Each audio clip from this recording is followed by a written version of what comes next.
Welcome back, ladies and gentlemen, to Unmasking Mckamey, our live series, part 4, where we have been, to be honest, lucky and privileged enough to have Russ Mckamey's daughter, Lindsay, who's going to come on and tell her story.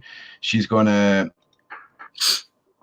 tell you guys in her own words, and I just hope you guys are ready, because I'm sure this is going to be an amazing moment for a lot of the Mckamey Manor community and people that have been following this story all over it. And I just want to point out as well, if you're watching this back, it's 4 o'clock in the morning, and this is my 3rd live stream show of the day. My brain is fried, so I apologize. So we're just going to get stuck right in and introduce our guest. So Lindsay, thank you very much for a really crucial point.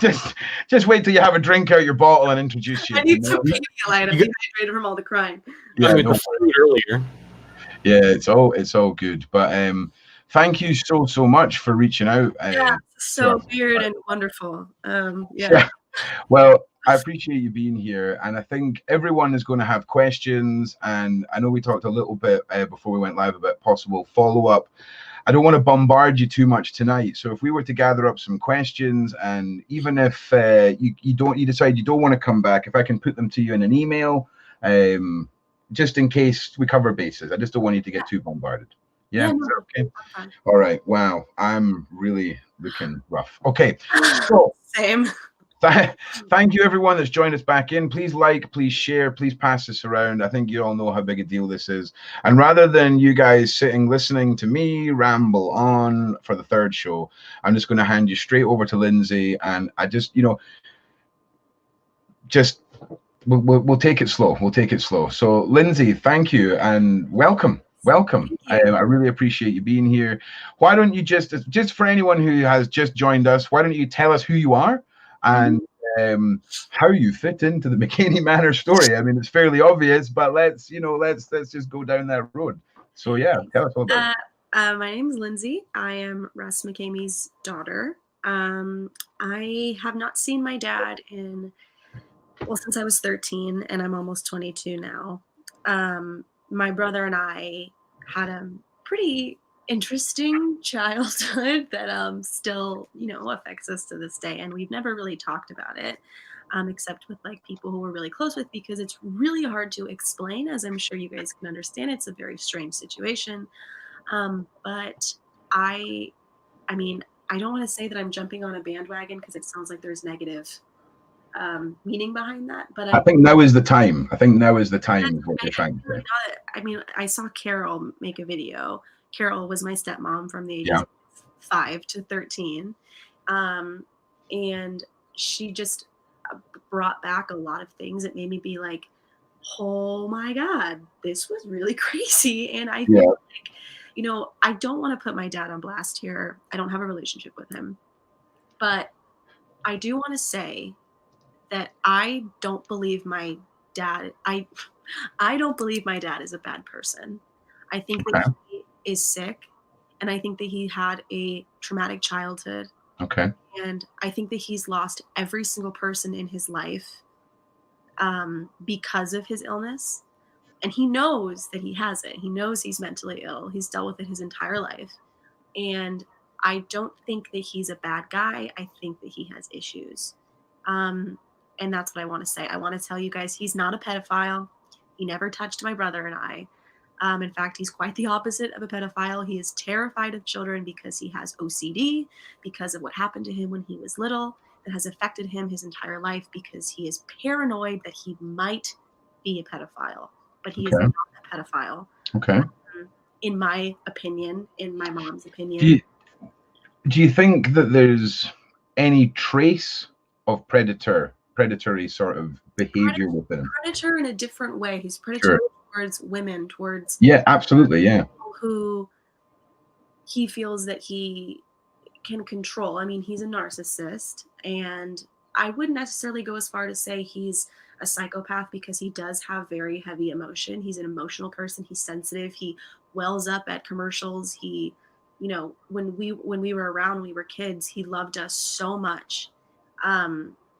But he just has these issues, and he did mentally and verbally and psychologically abuse us. But he didn't, I don't want to say he didn't mean to. It's just, it's a hard balance of trying to figure out where his head is at, because you can't understand someone who's ill like that unless you are Okay. also ill. But I don't think that he's predatory towards children personally. When I was little, he wouldn't even go near me. He wouldn't hug me. He wouldn't touch me because he's paranoid and he has OCD and all these issues. But also, I want to say I haven't seen him in 10 years. Yeah, What can happen after you lose both of your children? And absolutely. if you're already mentally unstable, I can't imagine what losing both of your children at the same time would do to you. I can't imagine. I've got kids, and it would be devastating. Yeah. And he loves us. He does. Which was a crazy thing to deal with, because when your dad loves you, why does he hurt you? But when you have severe mental illness, OCD, bipolar disorder, all of these things that he definitely has. It's very confusing as a child, but I can't blame him. He's ill. I can't blame him. Yeah. And do you think that Russ has had any sort of support network at any point throughout his mental illness that he's, used or has been offered to him? Or has it always been him sort of trying to deal with it by himself? Well, when I was younger, I mean, he had a small audience because we lived in San Diego, and he was kind of viral in San Diego because at the time what he was doing was crazy and was weird. Um, but nothing like what it is now. He definitely had people who thought it was strange, and who anyone who knew him personally quickly fell in love with him because he's very charismatic. He would always call himself Mr. Personality because he has this really big, bright personality. But then you get to know him and everything changes. So if there was any bad reputation in San Diego, it was the people who knew him. People who didn't know him just thought he was weird and crazy. Okay. But it's only escalated to where it is now because of how obviously is it possible that the Russ you remember metaphorically died when he lost you and your brother, and there's a possibility that he has grown into something completely different? Or do you feel that I'm sorry. It's okay. It's all right. It's okay. Hang on a moment. Yeah, don't worry. No, I'm fine. I'm fine. Okay. Yeah, I can. I mean, when I was about to leave, I was the last straw of his sanity. I mean, I was his daughter. Yeah. And he had already lost his son. Russell, my brother, left before I did. Came back every now and then, but always left again and finally he said no. I mean, he attempted to commit suicide in front of me to get me to stay, which he also did to Carol many times, and to my mom. It's a tactic he uses to get people to stay. Okay. There is a history of suicide in our family, so it was very scary for me. It could be traumatic for you, I would imagine. Yeah, I mean, my whole childhood was just taking care of him and making sure he was okay, and making sure that he still loved me. And I mean, all of these deep daddy issue type things that you've heard of. Yeah, well, I think we can allow you some. Don't worry.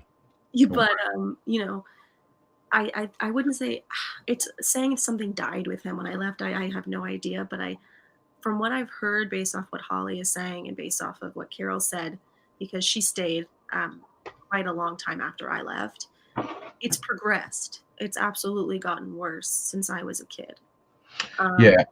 Yeah, I think when we hear your words, I don't think anyone's spoken about your dad this week the way that you have and painted the picture that you. I mean, you're not denying the mental illness, you're not denying the physical or the mental abuse and the torment and things like that, but certainly it's a different take. And I think you're correct in saying things have maybe progressively got worse. And I know in my country, in the UK, mental health care is free. You don't have to pay for anything like that. And I know obviously with us being in the US, I don't really know how it all works. So I don't know what you would have access to. And Well, the hard thing is with dad is that he goes through back and forths of acknowledging his mental illness and being Okay. really afraid of it and completely denying it. So most of the time he'll be angry if you bring it up. He was diagnosed by a doctor with all of these things, multiple Okay. things, including OCD. Um, but he has a really hard time accepting it. Mental illness, like I said before, runs heavily in our family. His mom, Okay. my grandma, had OCD. His father committed suicide. It's very prevalent in our family. And, I just want to say the main reason that I'm coming on here is, like I said before, not to put my dad on blast. Obviously, I'm not the biggest fan of him. All of you guys are kind of, commenting like, what the fuck? Like, I wanted more like drama, which I'll get to. But Listen, I just want to make it clear to everybody, we're here to tell the truth. We're here to give everyone thing involved. is, I kind of want to make this more about a discussion about mental illness because it Yeah, hasn't been this entire time. Even, I mean, Holly absolutely. kind of delved into it, but Holly is just playing such a giant victim right now, which I understand she was in a bad relationship, but first of all, she wasn't in it for 3 years. She was in it for a fairly short amount of time in comparison to my brother, Carol, my mom, So I think she, I think we can all agree with that for sure. I think it's a completely different form of mental capture and things like that. And yeah, I think touching on the mental health side isn't something we've focused on. And just to let you know, this whole series, I mean, it's been an evolving thing. I've come in at this very late, and I'm learning the whole history behind it all. There's so many sections to your dad's story. There's you and your brother, there's Carol, there's Holly, there's the manor, there's the people he worked with, there's the people that went through it. It's a massive story. And I just want to let you touch on the points that you want to do and get your story across. I mean, when you guys left, was there any contact with your dad at all, or was it just once you guys were gone, it was you were gone basically? I blocked a lot of that time out. Sure. To a kind of a crazy extent that I didn't actually realize until I was listening to Carol's interview, and I was like, "I don't remember this," but then talking to my mom, and she's like, "That happened," and I'm like, "Holy shit, I just, like, I don't remember a lot of random things because I blocked it out." So when I left, I think I came back it was around Christmas time, and I think I came back for Christmas, and the Christmas was just awful. Holidays were always awful at our house because it always turned into something, and it was always about dad and his issues and us not doing enough for him and us ruining the holiday. Um, but it was hard. It was really hard, especially as a young woman. I mean, I was in the 7th grade. I was, 13 going on 14, and I had no idea how wonderful it was going to be that I was leaving, but I also was so petrified for, like, I would say 3 years that he was Yeah. gonna come after me, or I mean, I would be in school and I would have to tell all of my teachers, just so you know, if you ever hear from this person and they say that they're picking me up and they say they're my dad, please call my mom. Like, it was just what my life was. Not to say that I think he would ever physically hurt me, but it's just kind of hard to express the fear of psychological and emotional trauma, because I feel like people only ever talk about physical trauma when it comes to abuse, but it's just as hard. Um, and you know, it was definitely weird, the situation of leaving. I can't speak for my brother. My brother was lucky enough to move to a completely different state with his Yeah. mom. We have two different moms, same. Okay. And so he was completely gone, and I was still in San Diego. I was still 10 minutes away driving from my dad at my mom's house. And what was it like when your brother left? I mean, obviously you guys sound super close now, like super duper duper close, and That is having devastating. different moms and being in different places. I mean, how did that affect you guys? I mean, that must have been like fairly traumatic in itself as well.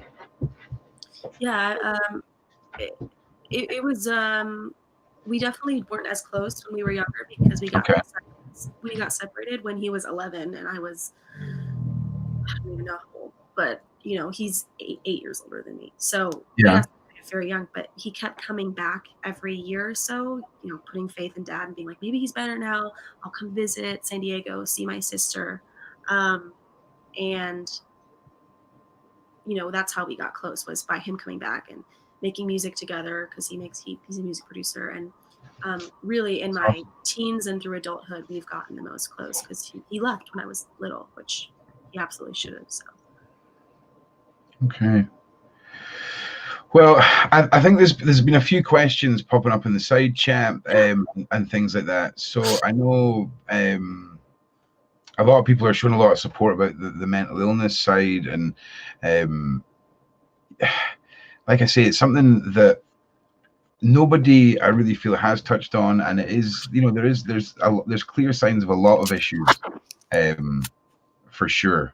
But Cap, is there any questions that you've seen that have been coming up in the side chat? Sorry, again, it's for my brain is just liquefied. So if there's anybody on the Discord that wants to post any questions, stick them in the side chat for me. And if you guys want to ask any questions, get posting them, and we'll make sure that we get as many of them done as we can. Is there anything else you want to kind of touch on with us with regards to your story, Lindsay? Like, I really don't want you to feel like you're in a box here, and you have to sort of stick to something. I just want you to kind of speak freely, and if you're happy to do that, I'd like you to. Yeah, I mean, there are definitely a lot of things about the haunt that aren't true. Okay, well, enlighten us. Let's hear. Let's hear. A lot of it is like movie magic. A lot of it is not real. So a lot of people freak out because they see the needles and the pulling of the teeth and they see the blood. The needles are retractable. You're not being injected with anything. My dad is Okay. terrified of drugs. It's part of his OCD. Therefore, he would never drug someone. That's why he's so against all drugs and all drinking, is because he associates drinking and drugs with bad people. And so he's terrified of it. And that's why he Okay. does these drug tests, because he doesn't want anyone around the manor who does drugs, even like medical marijuana. He's not about it. So he doesn't drug you. This is how my dad kind of makes it, how he lives with himself with what he does, is he really does think of it as a game, as a play. When I was little, he'd always tell me, it's just a play, it's just a show. I'm an entertainer. I'm here to entertain. That's what his thing is, you know? So when he does these crazy things, it really is, unfortunately, mind over matter. And obviously, you're seeing it on camera. It is edited to look crazier than it is. Yeah. It's crazy. I'm not saying it's not crazy. It is crazy. But when it comes to the getting people's teeth pulled, those little pliers are rubber. Yeah. Yeah. You feel like you're getting your teeth pulled because you're being mentally tortured, and you believe what's happening to you to be real. Sure. That's what's happening. You're not really being drugged. You feel high because you were just had a needle injected into you and you're being tortured. Like, it's all, I mean, one of the things that when I was younger and my dad would practice on me was, you know, mind over matter, because he wanted me to be mentally strong, because he is not. Okay. So he would put me through things, put me in the haunt, do certain things to me to trick me, trick my brain, which was very traumatic, because the brain is an extremely strong, resilient thing, but it's also very easily tricked. And his whole little thing is just a trick. It's just a show. Not to say that the things that are happening to these people aren't real. To them, they are real. You know what I mean? Like, that's the thing about mental, manipulation, is that it is real to them. So it almost doesn't matter if he's actually doing it or not. If it feels real to you, then that's your truth. Sure. The only thing real physically, to my knowledge, that he does, yes, he does make you gag and force feed you things, which is disgusting, is the shaving of the head and all that. That is real. He does do that. And it does get really physical. He does blindfold you and push you around and make you go in cold water. All that stuff is real. I'm just saying the really intense stuff that makes you think, how has this man not been arrested, is because it's not actually happening. Okay, but I just for sheer clarity, we can only really tie that back to your memories. You know, what has happened in the last 10 years. Right. I also know my father, and I know his OCD. Sure. And I know what his triggers are, and that's not something that's going to change over time. It might be like it progresses or gets worse, but I know what his fears are. He's afraid of drugs. He's afraid of alcohol. When it comes to other people being involved, he thinks you're a bad person and that you have bad things happening around you. And he also knows that he cannot pull your teeth out. You know what I mean? Like, he's not an idiot. He's sick, but he's not an idiot. He knows he can't pull your teeth out. He knows he can't inject you with drugs. He would be in jail. But that You, doesn't mean that it doesn't feel extremely real to these people. You know what I mean? And that's what's sick. It's not about what's actually physically happening, in my opinion. It's the psychological torture. That is what's wrong, and it should be taken as seriously as it is being, in my opinion. okay. And where do you think the line for Russ and between what people think is fact and fiction, right? And again, everyone is getting a chance to put their opinions across, and I'm I'm glad that you're putting yours over it, and you're sticking with the that you know your dad best, and I don't think anyone's going to argue with that. It's just I think a lot of people are surprised to hear what you're saying, and And that's why I wanted to come on, and I don't want anyone to think I'm standing up for my dad, because I'm not. What he's doing is not cool, not okay, and needs to be stopped, and he needs to be put on medication and in therapy, and he has needed that for 30 years. You know what I mean? yeah, So I know people are in the in the audience and are mad that I'm standing up for him, but I'm not. I'm telling you the truth, and the truth is that he's sick, he's not bad. Those are two different things. But I also haven't seen him in 10 years. All I know is what I've seen from Carol, what I saw my entire life, what my mom who was married to him sees, what my brother sees. That's what I know, and I think that those are pretty valid things to agree on when my entire family all has the same thing to say, and not someone who dated for less than a year. okay. It's it's one of those things. It's difficult, I think, for a lot of people when there is that gap in contact and gap in being able to see what's happening for yourself. But again, I know you keep referring back to the OCD, and I think that's definitely something for us all to think upon, for sure. I mean, how much can your own your can your own brain make real, and how much does Russ take advantage of that, and how much of an expert in that is he? You know, if you're saying that he's been doing this for his whole life and for your whole life, it's an interesting point. It really, really is. That's what I'm saying, is when this has been his truth for his entire life, he's 62 now or something. He's Sure. not going to change in the last 10 years of my life. This is who he is. But I do want to say that he is a narcissist. He has immense issues with manipulation, and he can be evil towards the people who love him the most. And it's it's hard to defend his actions, because that's not what I'm not trying to defend it, but I'm trying to get you guys to understand that he's a human being with problems, and he needs help, and he's needed help his whole life, and he's never gotten it. Sure. But he has hurt a lot of people, including me. I mean, I've been in therapy my whole life. I have panic disorder. I have panic attacks every single day. I have to take medicine every day for my panic attacks. I mean, I am royally fucked up because of this man. That's a serious that's a But serious I have to find the human in him, or I'll go crazy. I have to empathize with him, because I I ha- I'm half of him. I have I have the things in him to you know what I mean? Like, I can hate him all I want. I can say he's a psychopath all I want, but the truth of the matter is he's ill, and a lot of the things people are saying are not true, but that doesn't mean that he hasn't hurt a lot of people, and that he should not be around women in an intimate way because he doesn't know how to treat women.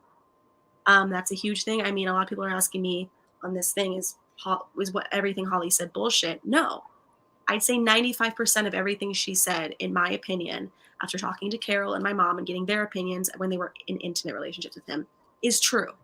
He is abusive. He is verbally, psychologically. He puts you in the ground and treats you less than dirt. That is true. And he did that to me when I was 6 years old until the day that I left. That is true. But the pedophile thing, I personally cannot stand behind. I never experienced it. My mom never experienced it. I think that he's sick, and that's that. So yeah. Well, I mean, thank you for putting all that forward. And again, I just want to apologize to everybody. My brain is losing it, so I do apologize if I'm not quite on the ball. Cap, have you got some questions gathered up from the side chat by any chance? I'm just grabbing actually a few of them. Just give me 1 second. Yeah, no problem. There's been supposedly Carol's in the chat and she wanted to have a word, but I'm still waiting on the email. All right, yeah, no problem. So what would if you've got sort of one thing that you could say is the biggest misconception in your opinion about your dad? Obviously the mental health thing has been the big underlying thing that nobody talks about, but do you think there's anything else that is a factor other than the mental health? I mean, is there a drive in your dad that do you think do you think there's something else driving him to the excessive levels that he goes to, or appears to go to, I should say, in your opinion? I love your frozen picture right now. Me? Does it look good? Yeah, no, yours is fine. Him. Okay, I was like, how do I look? Yeah, there you go. Now it's. I'm like, okay. Great. Sorry about that. Sorry. Oh man, you're like.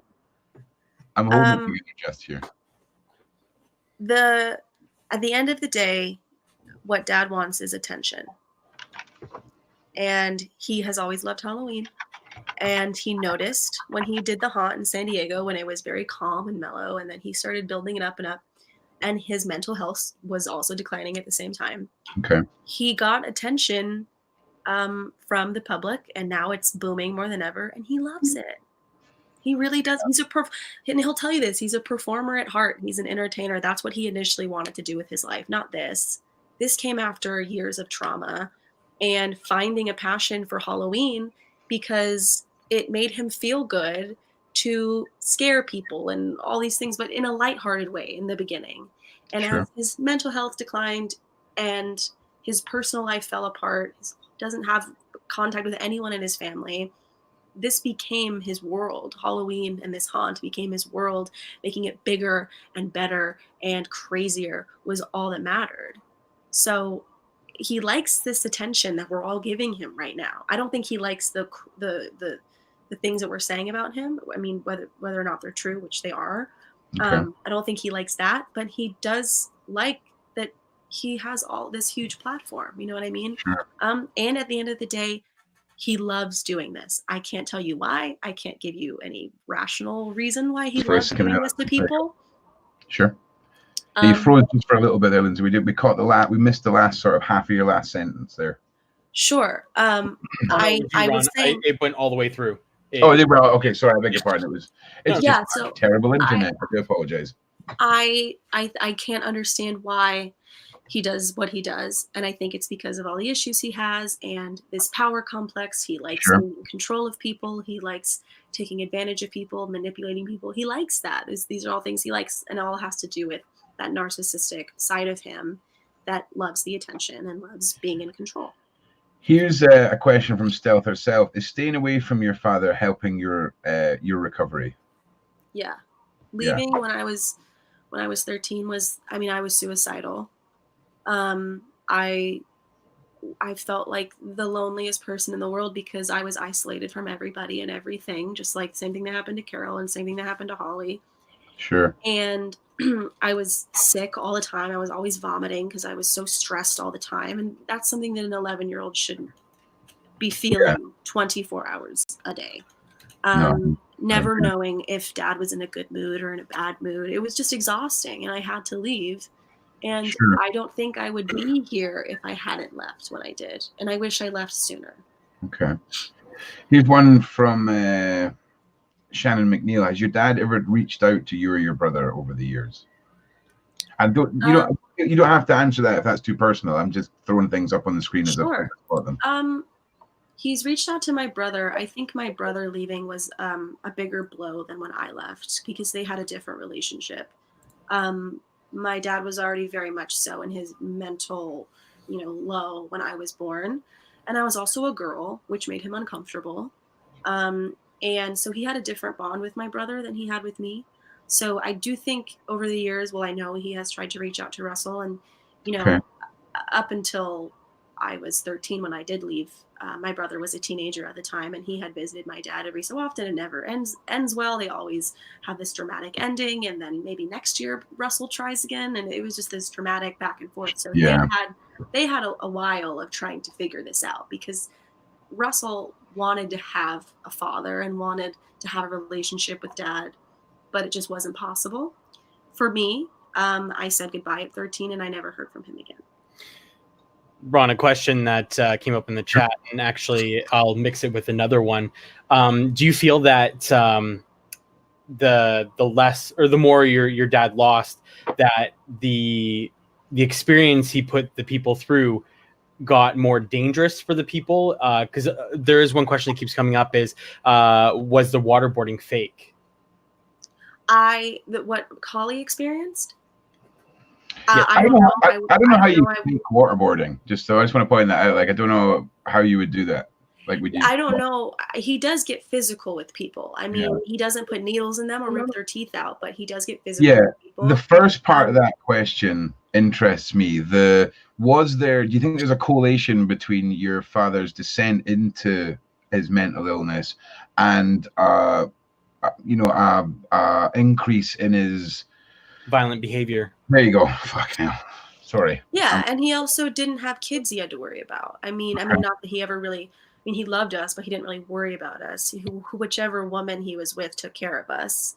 When I was little, Carol was when I was at my dad's house, was my sole provider. I mean, he didn't do anything for me except yell or do crazy things.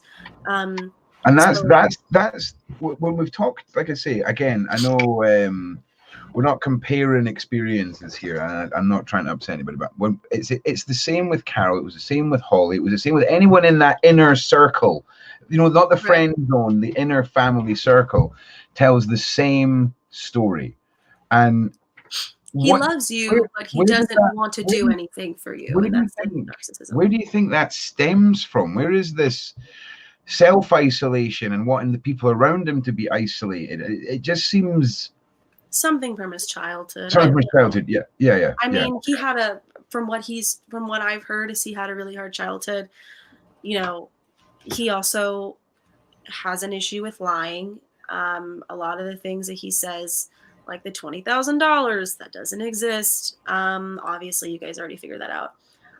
Or the fact that he's spent $1 million and so dollars on the haunt. That's not true. He kind of just makes things up out of nowhere. Same with when he says, the needles are real, I'm actually drugging you. People always say, like, he admitted it, though. You cannot believe that. I mean, he just says things to stir things up. Really, that's what it is. And I think a lot of the things, too, he has grown to believe over time because he's said it so many times. But a lot of things he says you can't even trust as being correct because he just says things. What was the question? Oh, listen, I'm just holding it together. I wish I could remember. I forgot what the question was. Like I'm trying my best here. And again, no, that's fine. I genuinely. When everyone's watching this back tomorrow and wondering why the host of this is doing such a bad job, third show of the day. Okay, we're running on fumes here. So I just wanted to say that. But I'm going to continue on with the questions. And like I say, if you wake up tomorrow, Lindsay, and feel like we've not touched on things that we should have, I do promise you a much more coherent and professional evening after a night's sleep. Your cam's frozen again, by the way. Brilliant. That's great. One question that actually came up here, and I was curious about it yesterday. In regards, do you know, to medical staff, do you know if your dad had any people there that were certified and were able to take care of people if they got injured? Do you mean during the haunt? Yeah. That never was a thing. That's not, I mean, no. So if someone to my knowledge. So someone got injured, there was nobody to kind of be like, hey, here's and most of the time he wouldn't believe them. I mean, same with when I was a kid. If I said anything was wrong, I was lying. I was trying to get out of something. I was, and he really wants to believe everyone is lying to him and everyone is not telling the truth. So, and also it's, yeah, it's that Navy mindset of like walk it off kind of thing, even though his Navy situation is not as drastic as he claims it was. Do you, You still are taught certain things that he has taken with him, and embedded in his children, and also in how he treats people who go through the haunt. The walk it off mindset. Well, with with mental illness, mentalities, like sometimes you'll pick up ones that are more stronger to use as a mask to try to hide that kind of pain. And from what you were saying, how he doesn't want to admit that he has this weakness. I think that's what he's done, is he's put himself behind this, and he's pushing it so far enough that he's hurting people. Yeah. Do you think there's any possibility, and again, this is just my running on fumes brain, do you think with the way that he was with you and your family growing up, do you think the intensity that he's at now, do you think there's any part of that is his connection to his time with you guys and this mindset that he's in and this extreme behavior has any sort of connection for him to, open inverted commas, a happier time, so to say, when he had his children? Do you think there's anything? I don't think so. I think it's been 10 years now. Yeah. But I think with Dad, you really are towing the line of like, he loves you, but he doesn't respect you. And he loves you, but he can't do anything for you because he has his own problems he has to deal with. And he loves you, but once you're kind of gone, you're gone, and it's back to his problems. So that's kind of what our life was like. It wasn't ever really about us, which is hard to explain to people when you say he loved you, but he did all these horrible things. And, even now as you're adult, I mean, how can you go your whole life or your children's lives not reaching out, not wanting to fix things, not apologizing, not trying to make yourself better? I mean, we're his only family. No one else talks to him. We're his children, we're his flesh and blood, and he has no interest in fixing anything. And I think the haunt is purely for narcissistic reasons. I don't think it has anything to do with us. And I think that's just what happens when you are a narcissist. You can still love people, but it's not about them ever. It's about you and what you're going through and your issues. Shannon McNeil's asking, did you ever help your dad with the haunt? Yeah, I was forced to. I hated it. I was terrified of it. It gave me panic attacks. I couldn't sleep. I didn't sleep. I threw up nonstop. Couldn't keep food down because I was so terrified of it. I mean, I'm a kid and I'm seeing these gruesome, bloody things and being trapped in a meat locker to teach me a lesson, or, being scared shitless to, either teach me a lesson or make me learn something or make me stronger or braver. And a lot of being locked in a meat locker, Lindsay, that's pretty extreme. Like, I mean, was that a punishment, or was that just part of the haunt for you? It was part of making me not afraid of the haunt. His whole thing was he wanted me to stop being scared of the haunt. Desensitization, extreme. Yeah, and so he would make me walk through it by myself. And this haunt, I mean, even at its weakest, even at its infancy, shall we say, it was still intense for a child to walk through. It was still bloody, and it was still violent, and it was still terrifying. Yeah. And I would say the haunt is one of the main sources of my extreme panic disorder that I have now. That's sorry. It was just very triggering. Yeah, the haunt. There's a lot of things that happened that I can't talk about without having a breakdown, but a lot of things that he did and things that, again, it's so crazy because to him, he doesn't think what he's doing is wrong. He thinks he's helping me. He thinks he's making me stronger. He thinks he's making me not so weak. He always hated how weak I was and how afraid I was of things. But I was afraid of things because of what he was forcing me to do. Yeah. Did he feel like it was a gift that he was just sort of bestowing on his children, this mental mindset that he believed he was creating, but in actual fact, it was destroying you? Yeah, I mean, a gift is kind of a strange term. I wouldn't say a gift, but I would say that he definitely never thought he was doing anything wrong. Well, I mean, in his mindset, it must have seemed like that. It must have seemed like he was bestowing his abilities upon his children to. Sure. Yeah. I mean, he never thought any of the things. And I would go to my friends and I would talk about things that have happened, and they were like, "What the fuck?" Like, it was never like, "This is normal." And I always knew it wasn't normal, but when you're a kid and you're being mentally abused and tricked and guilt, all this guilt about, making sure everything's perfect for dad and being a perfect person and perfect girl for dad, it was really hard. What was it like when you were growing up for having your own friends and having normal? I couldn't. Isolation again, back to the isolation factor, I would assume. Yeah, it was weird. I didn't actually think about it until I got older about how weird it was, but friends never came. I didn't have my first sleepover at my dad's house until I was in the 7th grade, right before I left, because I had a really close friend who was really interested in the haunt and wanted to work in the haunt. That was the only reason he let her come over. Okay. But other than that, friends were not allowed over. I was not allowed over at friends. If my phone was completely, he would take phones off of, back when you had landlines, so that I couldn't call my mom when I was scared. I couldn't call 911 if I needed to.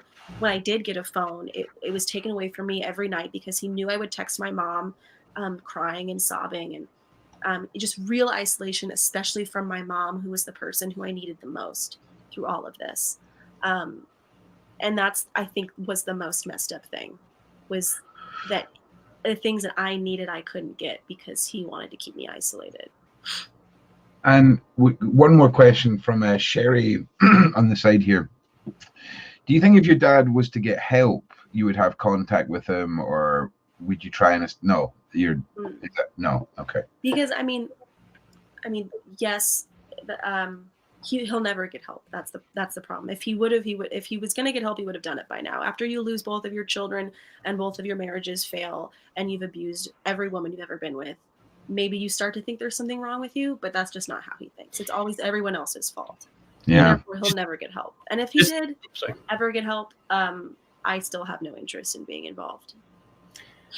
And just a question I was seeing up the side there.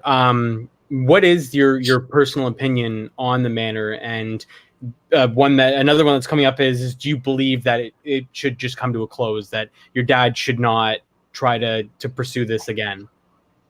I don't know what would happen to him if the haunt went away. Honestly, it's all that he has.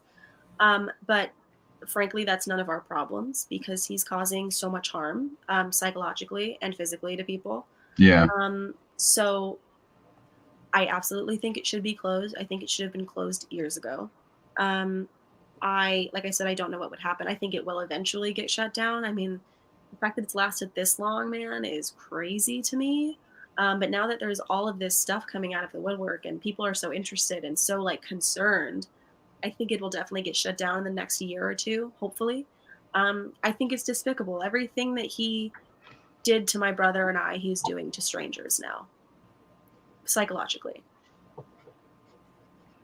And it's just weird. At the end of the day, it's fucking weird, you guys.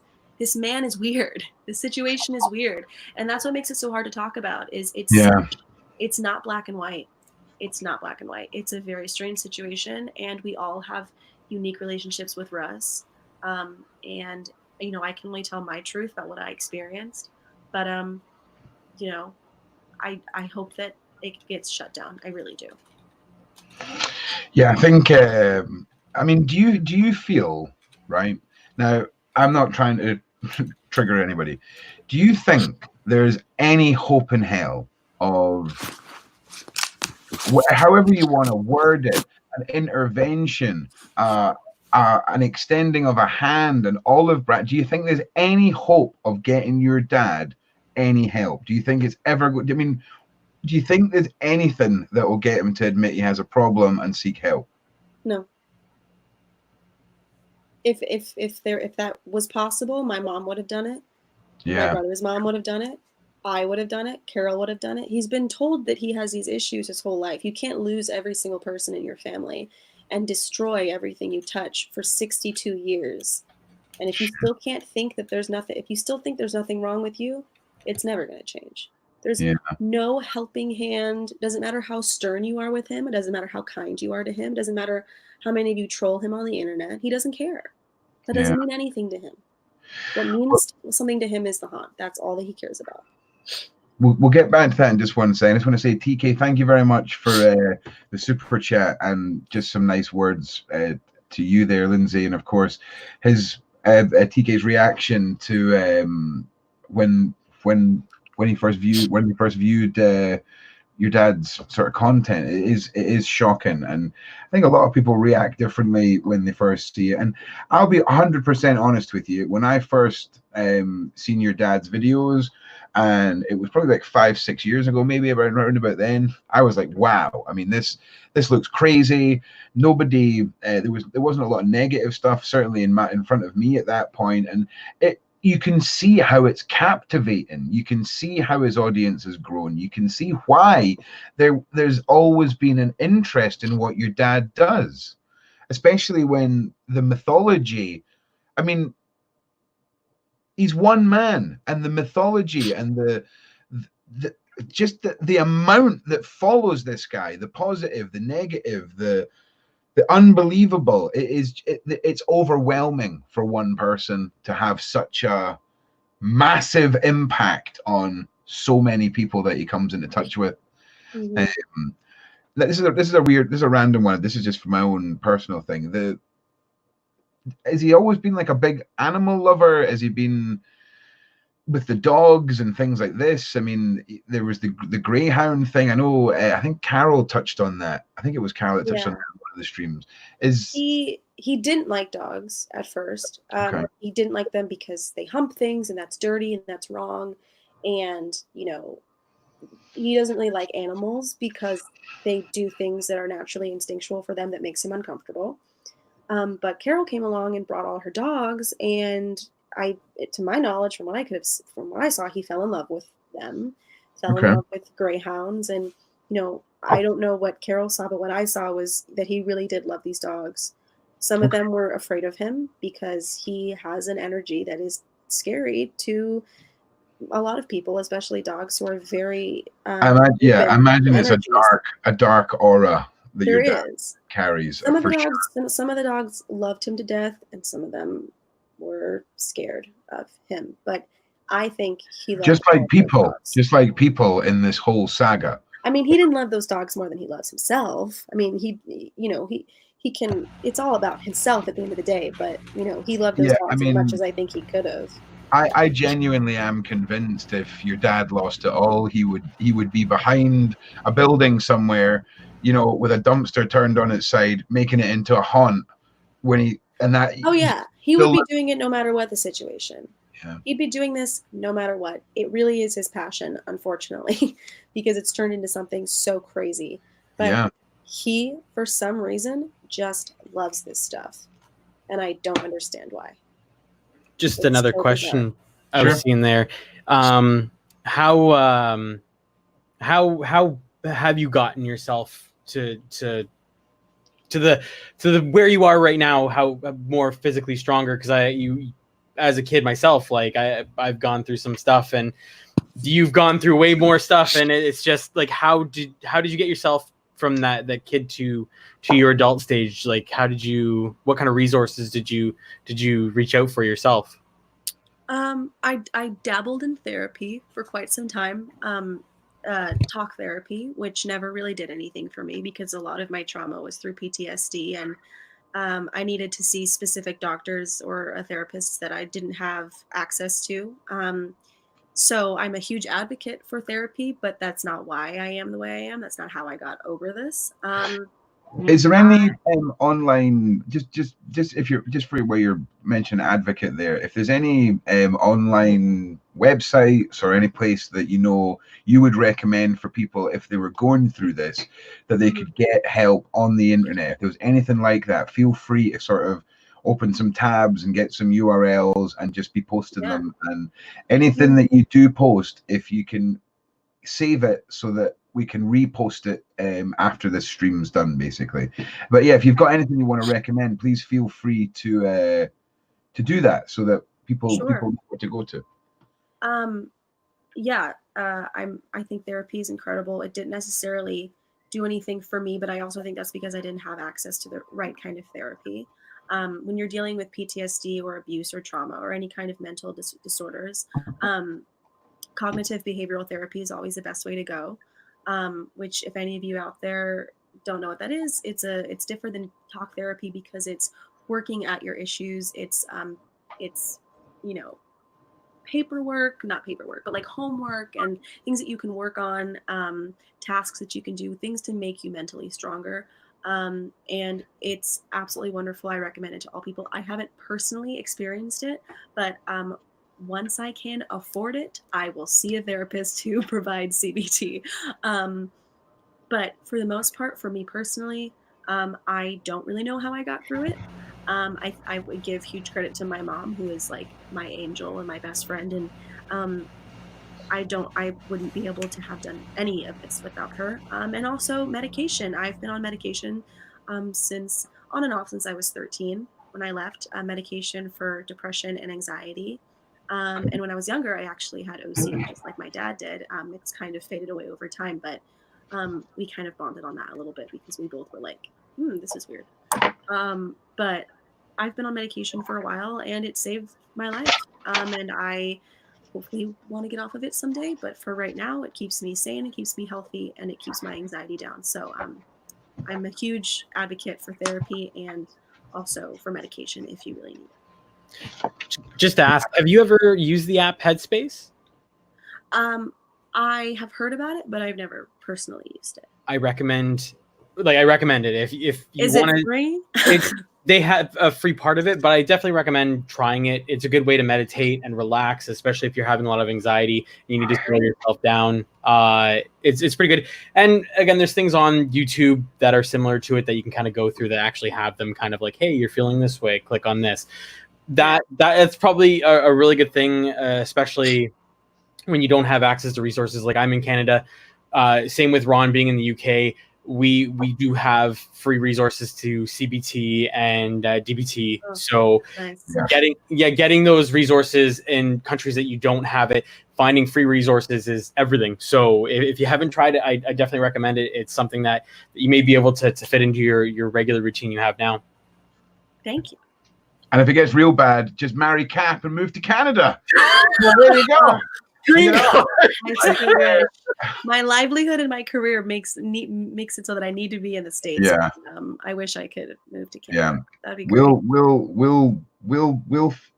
We'll find someone to get you out to their Cap. It'll happen one day. Don't worry. We'll figure it out. So if there's any more questions that have been flying up the side there, let us know.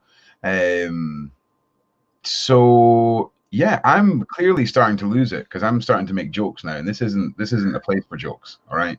I saw one question about how. Well, first you, of all, you guys are much better at hosting this than I am. I'm freaking losing. Go to bed, my goodness. Yeah. I'm just gonna I don't need you. I don't need exactly, Exactly. This is your night and your platform. I'm just gonna sit here and make sure I don't say anything else. So you guys just have a moment, please. I just to quickly touch on this whole second location thing that doesn't exist. Okay. He has one location and that's it. Why don't you do some myth busting for us? Yeah, I mean that's that, and then the whole obviously what I touched on before with the needles and the teeth pulling, that's not real. A lot of it is mind over matter. I mean, he does do crazy things, but he doesn't inject you with drugs. In my opinion, I don't think that he's a pedophile. In my opinion. Again, I haven't seen him in 10 years. Things change. Sure. Things happen. I think that he has mental illness, which no one talks about, and I think that's important to talk about. And there's no second location. I think that's all I can think of. Here's one. Some of the tours, some of the more famous tours are staged, just so that's clear. Okay. And he started doing that even when I lived with him, was like staging certain tours to get buzz, and he knows what gets attention. So, but also a lot of them are very real. So, I saw one message about how to handle abusive parents, which that's a big reason why I wanted to come on tonight, was to talk about mental illness and absolutely. Like that. And I think that the best way to handle abuse in any relationship, especially with your parents, because that's definitely a toughie, is to understand their illness first and foremost, and to come at it from a human and empathetic point of view. And I think you should do that in all aspects of your life because we're all human beings. And I like to believe that we all have good in us. Um, and we're all just hurt little people walking around the planet with all of our trauma and all of our bullshit. Um, if you're being physically and emotionally and psychologically abused, the best answer is to understand, forgive, and get the fuck out. You know, just move on with your life and leave. Don't let it get worse. And, you know, I've had my fair share of bad relationships because when you have a bad relationship with your parents, it's hard to know what good relationships look like. So I've learned a lot about that. And it really is just knowing what you deserve, even if it's your parents, if it's a boyfriend, if it's a colleague, know what you deserve and how you deserve to be treated. Yeah. And if someone is ill, you can't fight crazy. You can't rationalize something that cannot be rationalized. So just get out and take care of yourself. Yeah. That's what I gotta say about that. It's good. It's good advice. Absolutely. And yeah. Josh from the Josh Show is asking, you know, do you think your dad will get mentally worse? And if so, how far do you think it's likely to go? I don't know how much worse it can get, you guys. I mean, yeah. I mean, absolutely. It's. I mean, I don't think he'll ever kill anybody. I mean, I don't know. I mean, I don't know. But this haunt thing just needs to be taken away. And he needs to find another outlet. Whether that's therapy. And I know he's been to therapy. I mean, he's tried his whole life to try and figure out what is wrong with him. And he just doesn't like to listen to people. It's like 1 second he's like, yes, you're right, I'm going to change. And the next second it's all back to normal. Do you think any of Russ's fear of never having the haunt is a fear of losing a possible venting outlet for this extreme behavior that he's always possessed? Do you think if he lost the haunt, he would become... Oh, and now listen, I'm not meaning this to sound like a buzz phrase, but do you think he would become dangerous to himself or other people in a serious way if he lost that final thread and lost the haunt completely? That's definitely possible. I mean, he's already, in my opinion, a danger to himself and others. Yeah. Especially those who are close to him. Very dangerous. So I don't know. There's really no way to know with this kind of thing. Yeah. It's like the news today in regards to the manor. No, well, it's gone. Like I mean, he says that he says that. I mean, you think he's the master of balancing the positive PR, the negative PR, and just working the whole internet system with regards to what's going to spread his name and get things noticed again. Yeah, I mean, I think he does that accidentally. I don't think he's bright enough about the internet to really know. You think he does it accidentally? Love that. I don't think he knows really what he's doing. Love that. But just so everyone knows what we're talking about. Over, but I don't believe it. Yeah. Just so everyone knows what we're talking about. I'm just referring to this post and a live stream. This was a post made subsequently after rejects. Yikes! That's my life. Yeah. Yeah. I am a Mckamey Manor reject.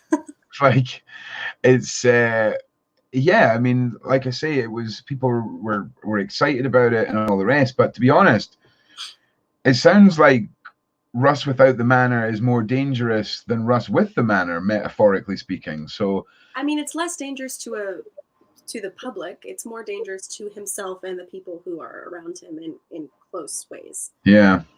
Whoever this new girl that he's with, which by the way I think is so weird, him and all his young girlfriends. I'm like, dude, you are an old man. What is going on? Haley, I think her name is. Yeah, Haley. Yeah.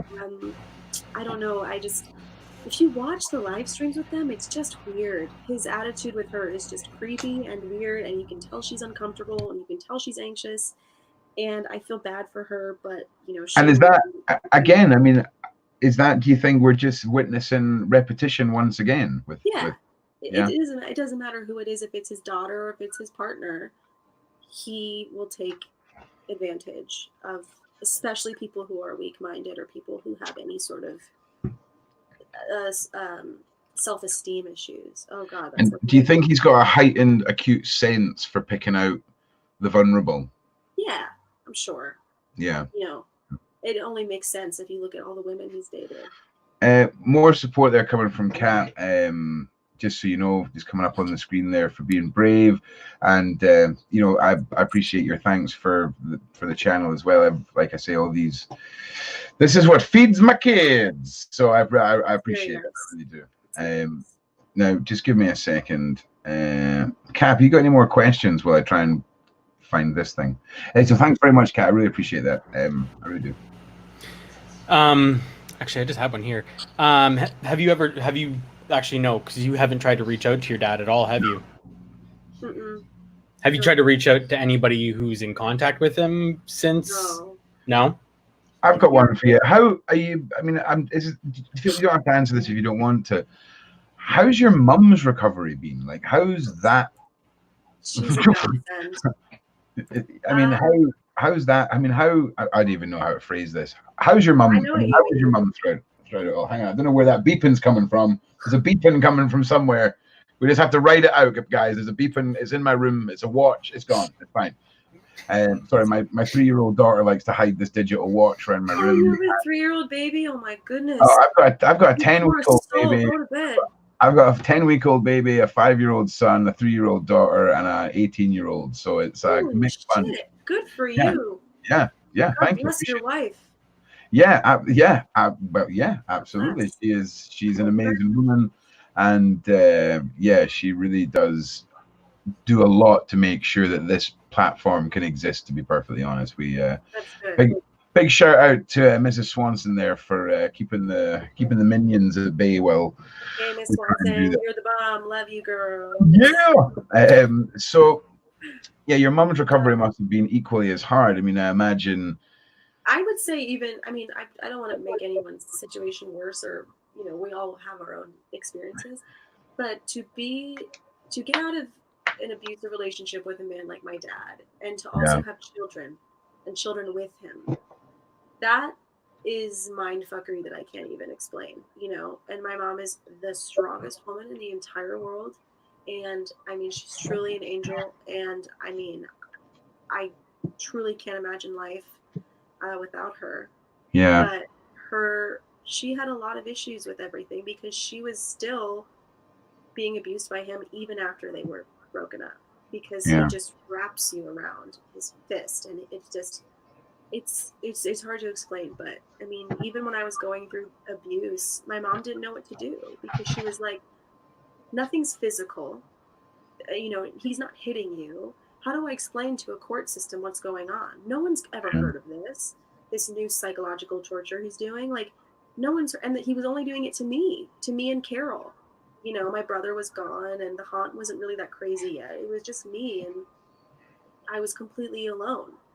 And I had Carol, but Carol was so under his wing, and she was so abused in ways I can't even fathom, that she couldn't help me. My mom couldn't help me. So I think that really bothers my mom even to this day, that she couldn't do anything. I mean, we were all helpless. And it's just so crazy that this one man had so much power over all of our lives, over all of these beautiful, strong women's lives. It's crazy. Quick question there, just asking how your brother's doing as well. Yeah, Russell's doing great. He lives far, far away. In a different state. And he's my best friend. I love him so, so much. He's engaged. He has a beautiful home and a booming business as a music producer. And he is, he has all of the good qualities of our dad, and none of the bad, thank God. That's awesome. I mean, it's so good to hear the success that you guys have all made from your life since you managed to free yourself from this, because you can see the lasting effect it's had on other people in Russ's life, and people that have been there a long time, short time, people that have interacted with Russ just on the internet and gone through the haunt. I mean, I think you guys are great examples of what can be for those who are currently going through what you went through. And I don't know, you might not know much about the channel. We run a whole series called the Survivor Series, where survivors of abuse tell their stories and things like that. And there's so much of what you're saying just resonates from the stories that we've heard and the people that I've interacted with. And and there is such a massive percentage of survivors that are the most empathetic, caring individuals that I've ever met, in ways that I couldn't fathom myself coming through the other side of a lot of these stories, even a fraction of how people like yourself have, and through how other survivors have. I just think the strength that it takes, not only to free yourself, but to rebuild yourself, is it's hard. incredible. It's hard to not go on, and I'm sure other people who have dealt with abuse of any sort knows this, but it's hard to not leave furious, and it's hard to not leave feeling helpless and hopeless, and like there's no faith in fucking anyone. If someone could do this to me, how could I ever trust anyone again? If someone could do this to their child and not think that anything's wrong with it, I mean, what fucking luck do I have, moving forward? And a lot of people who go through these similar issues do leave the situation angry and sad and lost. And I definitely was for a while. And everyone who's ever left my dad, you go through, I mean, it never leaves you. It's with you forever. I mean, what Holly's going through right now, she's going to go through for the rest of her life. It doesn't matter if she was with him for a year or if she was like Carolyn with him for 15 years. I mean, this shit affects you. And you have to have faith in yourself and faith in the world every single day. And you have to find empathy in every single person you come across, even the people who hurt you the most. And I think that's a big thing for all survivors of anything to think about, is just have faith and forgive as much as you possibly can. Yeah, we just had a super chat came in there from Anton. 1 second, I just want to put that back out there. Free support groups resource if interested until you can get therapy, Depression Bipolar Support Alliance, NAMI. So thank you very much for that. And like I say, this has all been thrown together this evening, and we will make sure to gather up any links and things like this. I know I kind of threw you on the spot there, Lindsay, with links and suggestions. Yeah, but unfortunately, I don't have any links for you guys. That's okay. That's okay. My beautiful naked face right Just before bed. naked face. For you. That's fine. Don't worry. I'm pretty sure. Pajamas. My pajamas. Nothing wrong with that. Nothing wrong with that. My brain's liquefying, so it's all good. Like we're all living it. But I just want to say, if you wake up tomorrow and you want to come back to the platform, you're always welcome. I'm not wrapping it up this now. I just want to reiterate that to you.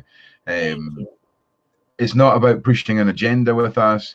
You're going to hear people contradict you, or you're going to hear you contradicting people, and it's just the way it is. It's about the truth. It's about allowing people to have their say, and you're always welcome to, if there's anything that's said in the coming days that you want to come back and respond to, or anything like that, we're here. So just know that it doesn't end. And I swear to God, I heard myself last night saying this after I said it, and I was like, wow.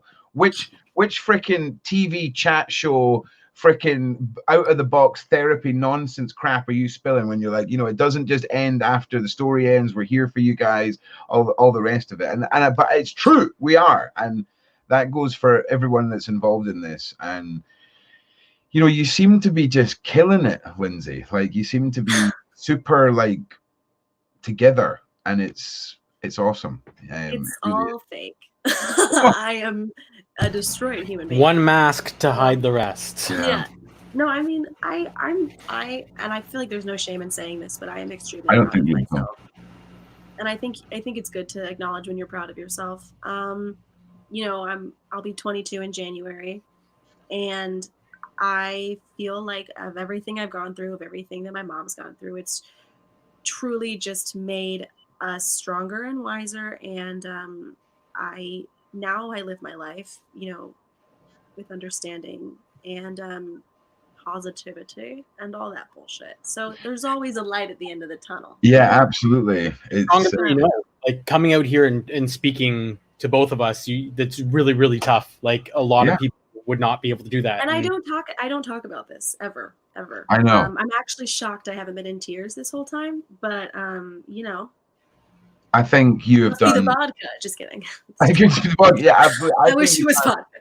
I think you've done amazing. I think you've done incredible. I wish that I had perhaps not been as tired as I am, and I just want to say, you know, I'm quite happy for people to share all these videos around and use them in their own videos and things like that. Just let people know where you got them from, and just show people like Lindsay and everyone that's been on here that has suffered at the hand of Russ, whether people's perceptions of things are different, whether it's your perception, Lindsay, or whether it's anybody else's. You've all been affected in one way or another, and that's why we're all here. And I really wish, the only thing that I wish was different about this was that there was some, even just a smidgen, that we could end this whole thing with your dad getting help, making this some epic mega Hollywood fucking success story, right? And him walking out and realizing everything, it actually suddenly going ping. I mean, God, that would be so ideal, wouldn't it? But unfortunately, I don't see that as being possible.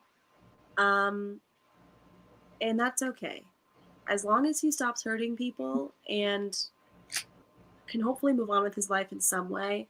I have to move forward with mine, and I wanted to share, little snippets of what I've been through and set some things straight. But at the end of the day, I just wanted to give you guys a new perspective that I don't think anyone's talked about. I think it's an incredibly valid perspective, and I think this has been years in the making. This perspective, I think this has been. I don't think I truly realized just how massive a deal this is for everyone and for yourself. And again, it's because of my brain. It's 5 o'clock in the morning now. We're doing this razor wire. It's getting me through this. Yeah, exactly. This is actually rosé, and you're drinking the gin. So we're on the same page here. It's all good. Let's just get and I'll move to Canada and get all the help we need. That's what we need to do. Let's just do that. Let's just do it. Let's just do it. It's a long commute between work, but we'll figure it out. Okay, that's all right. We can make it work. We can make it work. Well, listen, we're hitting the hour and a quarter mark. Like I say, if we end up wrapping this up and you want to come back, or you want to, I'm really interested in you processing this over a couple of days and hopefully feeling like any worries you had about coming on aren't going to be there anymore, because your people are very kind. Everyone's so nice. I was expecting you to be like, fuck her. Yeah, no, listen, we pride ourselves, our little corner of the internet, we try and keep the toxicity at the door. That's good. That's hard to do, so that's good. It is a freaking spicy meatball, I'll tell you that. It's a spicy nugget. My admin team, my team behind the scenes, in front of the scenes, everyone makes this possible. I have the easy part of the job, which is just staying conscious and putting the content out. Do you know what I'm saying? The team that I have are the ones who are running around killing it, and that's the Discord admins, the live streamed admins, everybody. I love you guys, and I just want to say thank you to everyone for giving me this platform and blah blah blah blah. But yeah, so listen, before I literally collapse, all right, I just want you to take a minute, and if there's anything else you want to put out there, and just say, I don't care if it runs on for another 40 minutes, because I want you to have the platform. I just don't want you to feel like I'm wrapping this up, and then, because I know what I'm like when someone wraps stuff up, I'm like, oh shit, there's those 10 ideas I forgot an hour ago. So I just want to just allow you to sort of end this particular session, or this particular episode, on your terms. I don't want to wrap anything up. I want you to make sure. Oh Jesus! Make sure you've said what you feel like you've come here to say this evening. And again, don't feel like I say, you might never want to do a live again. We can sit down and do a video. There's a whole bunch of options. So just, if there's anything else you'd like to add, please do do it before I ramble, because I'm rambling. This is rambling. This is a man rambling. All right. I'm just going to turn this off again. Cap, why are you letting me speak? Like, what are you even doing? I'm questioning your abilities, Cap. I'm just hiding now behind the guest. I'm just like, haha, I'm safe now. I'm safe now. Ooh, wow. Yeah, Rough. well, That's okay. I don't know if I have anything else. I if anyone has any questions that I can answer, because I'm still seeing a lot of questions popping up. I don't want to assume that you guys want to know certain things and then go rambling about something you guys don't care about. So while I'm here, my mom said something. Oh, she said, "I'm proud of you." Fuck. Love you, Linda. Love you, girl. Best mom ever. Oh, that's awesome. I'm just trying to. I don't know. Yeah, if I don't, should I look at questions, or do you want to pick? Yeah, of course. Listen, I'm being called it's probably better that you steer the ship than the wreck of the pilot that's doing it right now. So you just dive in. You just dive okay. in. Yeah. Did you have any? I was gonna say, actually, there's a bunch of questions in the Discord. Shit. From yeah, that's great. So do a lightning round. Yeah. Lightning round. Yeah. Bonus round. I already know the answer to this, and I think you already said it during the start of the stream. Jess asked, have you and Carol spoken since all this has come to light? You were saying earlier that you literally just spoke with her. Yeah. Carol and I didn't talk for like 8 years, and then I randomly messaged or friended her on Facebook after I found out that she had left. The only reason I didn't keep communication with her was because she still was with my dad. And then I, found out she left and immediately messaged her. I told her I was happy for her, and we talked and caught up with each other for a little bit. We haven't spoken in a couple years, and then today I was watching her video of an interview she did, and I messaged her and I was like, I just need to talk to someone about this. I'm confused, I'm upset, I'm mad all over again. And we just got off the phone, and we just had a short little 20-minute phone call, just like spewing out our issues for 20 minutes, but it was good. Carol and I have a really interesting relationship because she was there through all of that, and she's known me. I mean, obviously she only knew me from 5 to 13, but she was a mother figure for me. And was the only person taking care of me when I was at my dad's house. So, we had our issues because she was under the wrath of my father, but she was a really good thing. It was really good that she was there. So actually, this is a question I just thought about. The term that a lot of people give your dad's actors he has there are the Kool-Aid drinkers. Was that a thing that was spoken when you were little, that when you were helping along? I've literally never heard of that phrase in my life. The Kool-Aid drinkers? What does that even mean? It's a terminology that refers back to a cultist-like following. There was a cult leader who had hundreds of followers and murdered them all, or got them all to commit suicide by drinking poison Kool-Aid. Babies. Oh, I've heard of that. Yeah. Wow, that's so funny. I don't know how to respond to that. That's yeah. Well, I have not heard of that, but no, that answers it. That literally answers it, because it's something that's more. I'm assuming with as we all know, with untreated mental illness, things do decline. It probably is something that became more of a common thing, or a common act during more recent times.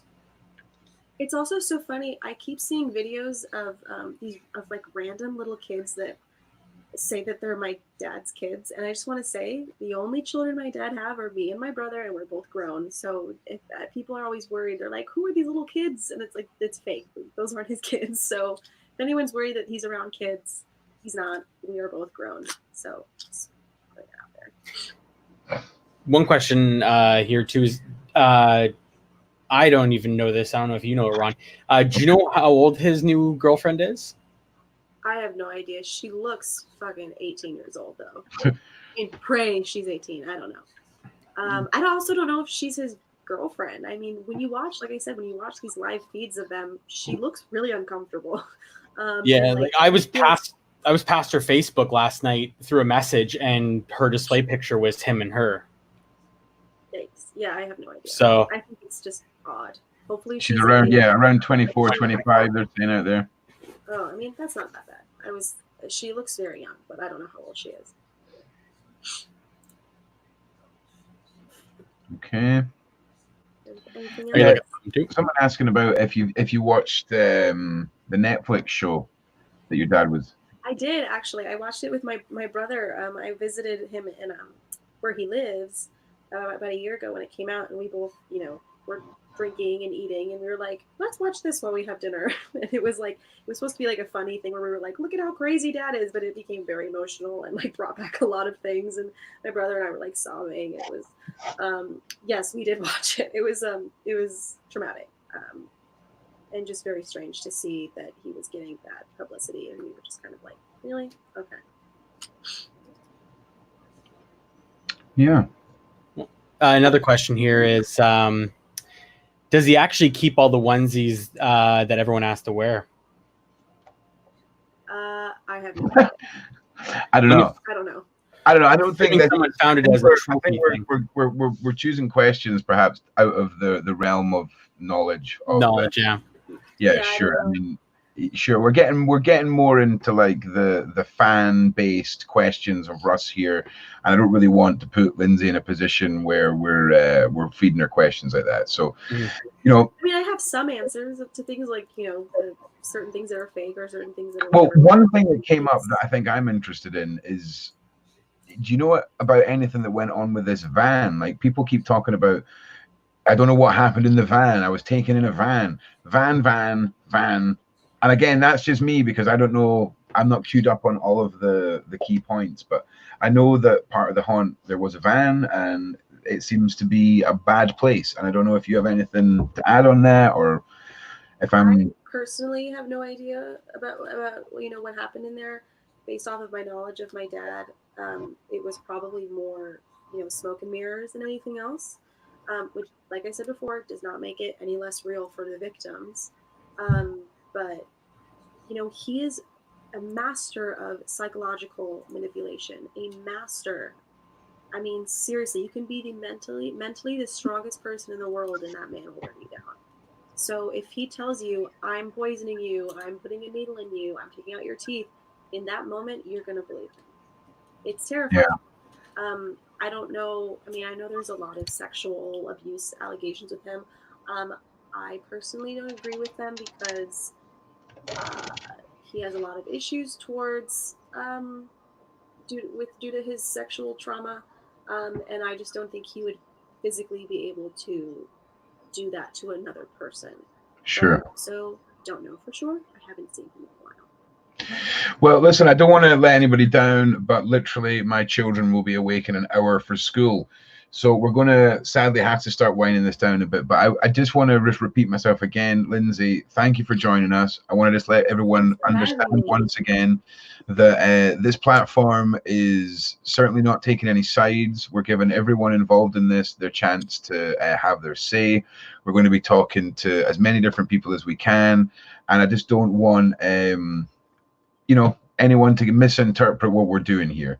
Everyone gets a chance to say their piece in their way, how they see it and how they've experienced it.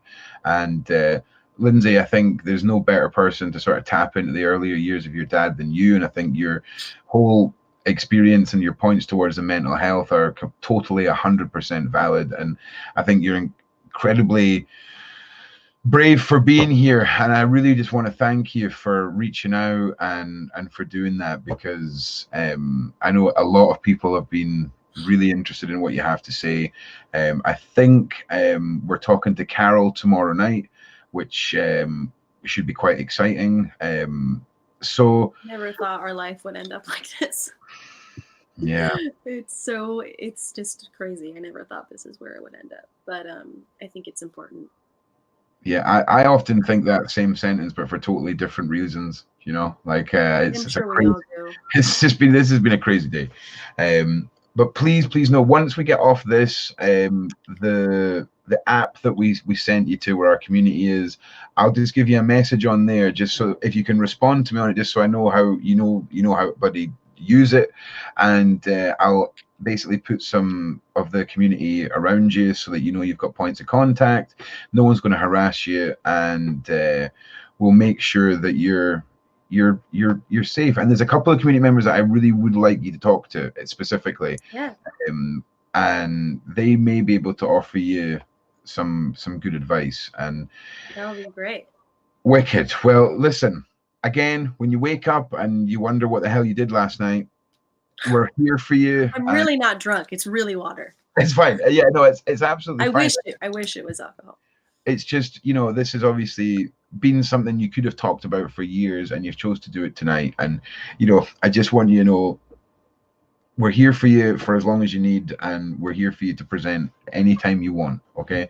So that means a lot.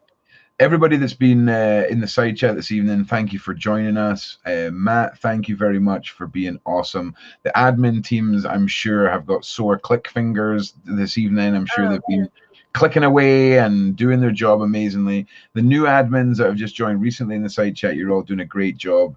And yeah, thank you so much. And I really hope that this isn't the last of our conversations on the channel. I really hope that if people do have questions and things like this, we can retouch this. And I look forward to just touching base with you after this live. So thank you once again, Lindsay, for coming and doing this. Thank you. I think we can all appreciate that. So literally before how many times have I said literally as well? Like, it's one of those. No, you're really off your rockers right now.